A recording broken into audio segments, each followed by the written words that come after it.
মানুষের তাকদীরের কোনো চেঞ্জ হয় না। আত-তাকদীরু লা ইয়ারুদ, তাকদীরের কোনো চেঞ্জ হয়? মহাবিশ্ব সৃষ্টির 50,000 বছর আগে আমাদের তাকদীর লিখে রেখেছে কে? আল্লাহ। এই তাকদীরের কোনো চেঞ্জ নাই। এজন্য আমরা বলি খাইরিহি ওয়াল কদর খাইরিহি ওয়া শাররিহি মিনাল্লাহি তাআলা। এই তাকদীরের ভালো হোক চাই মন্দ হোক সব লিখে রেখেছে কে? আল্লাহ। এটার কোনো চেঞ্জ নাই, এটার কোনো সাধারণত রদবদল নাই, এটার কোনো পরিবর্তন নাই। আত-তাকদীরু লা ইয়ারুদ্দু ইল্লা বিদ-দুআ। আল্লাহর হাবিব বললেন মানুষের তাকদীরের কোনো পরিবর্তন হয় না, চেঞ্জ হয় না। তবে তাকদীরের কিছু অংশ যদি কখনো চেঞ্জ হয়ে যায়, দোয়ার বদৌলতে আল্লাহ এটাকে চেঞ্জ করে দেয়। কি পাওয়ার দেখছেন? তাকদীরও চেঞ্জ করে ফেলে দোয়া, তাকদীর চেঞ্জ হয়ে যায়। আমরা প্রায় শুনি মুমূর্ষু রোগী, ক্যান্সারে আক্রান্ত, বাংলাদেশের সবচেয়ে বড় ডাক্তার ঘোষণা দিয়েছে বাঁচবে না, বেশি বাঁচলে 3 মাস। কয় মাস? এরপরেও দেখা গেছে উনি 10 বছর বেঁচে ছিল। এরকম নজির এদেশে আছে না নাই? কিভাবে বাঁচলো? দোয়ার বদৌলতে। কিসের বদৌলতে? তো এটা যে অনেক গুরুত্বপূর্ণ, এটা কি আপনারা ফিল করেন, টের পান আপনারা? এটা অনেক পাওয়ারফুল।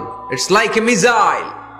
যুদ্ধে যেমনি সেনাবাহিনীরা মিসাইল হামলা করে, মিসাইল হামলা করলে যেমনি মিসাইল লক্ষ্যবস্তুতে যে ভেদ করে, দোয়ার মতো দোয়া করতে জানলে দোয়াটাও লক্ষ্যবস্তু যে স্পর্শ করে।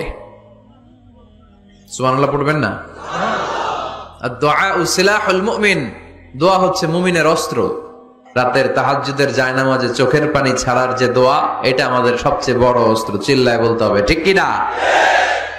এর চেয়ে দামি অস্ত্র আমাদের নাই। এটাই মুমিনের সবচাইতে বড় হাতিয়ার। দুনিয়ার সব কিছুর খেলা যেখানে শেষ, সব কিছুর কারিশমা যেখানে শেষ, ওইখান থেকে দোয়ার কারিশমা শুরু হয়ে যায়। এজন্য আল্লাহ বলেন ক্বালা রাব্বুকুম উদউনি আস্তাজিব লাকুম। ও আমার গোলাম, তুমি আমারে ডাকো, আমার কাছে প্রার্থনা করো, আমার কাছে হাত তুলে চাও, চাওয়ার মতো চাইলে সব আমি দিয়ে দেব। আবার আল্লাহ বললেন ওয়া ইযা সাআলাকা ইবাদি আন্নী ফাইন্নী করিব উজিবু দাওয়াতাদ দাঈ ইযা দাআন ফালিয়াস্তাজিবু লি ওয়ালিউমিনু বি লাআল্লাহুম ইয়ারশুদুন। ও নবী, আমার বান্দারা যখন বলে আমি কোথায়, আপনি বলে দেন আমি একেবারে কাছে। আল্লাহ কি কাছে না দূরে? সবাই বলেন কাছে না দূরে? ইযা সাআলাকা ইবাদি আন্নী ফাইন্নী করিব উজিবু দাওয়াতাদ দাঈ ইযা দাআন। ডাকতে দেরি, আমি ডাকে সাড়া দিতে দেরি হয় না। আপনি জীবনে যত দোয়া করবেন সব কবুল করে কে? আল্লাহ। অনেকে দোয়া করে আবেগ নাই, আছে না নাই? জুমার দিন দেখবেন নামাজ পড়ে ইমাম সাহেব দোয়া করতেছে, অনেক মুসল্লি দোয়াও করতেছে, ওদিকে তাকায় আছে, হাত কিনতে এইভাবে, আর তাকায় আছে জানালার দিকে। ও কি দোয়া করতেছে? কথা বলেন, আছে না নাই?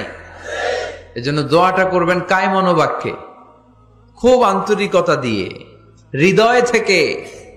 আপনার চোখের পানি যেন ঝরে। চোখের পানি যদি কোনো দোয়ার মধ্যে পড়ে, আপনি বুঝে যাবেন এই দোয়া আল্লাহর কাছে কবুল। চোখের পানি এত দাম। 2 ফোঁটা পানি আল্লাহর কাছে সবচাইতে প্রিয়। এক হচ্ছে জিহাদের ময়দানে শহীদের শরীর বেয়ে ঝরে পড়া রক্তের পানির ফোঁটা। দ্বিতীয়টা হলো অনুতপ্ত বান্দার চোখের পানির ফোঁটা।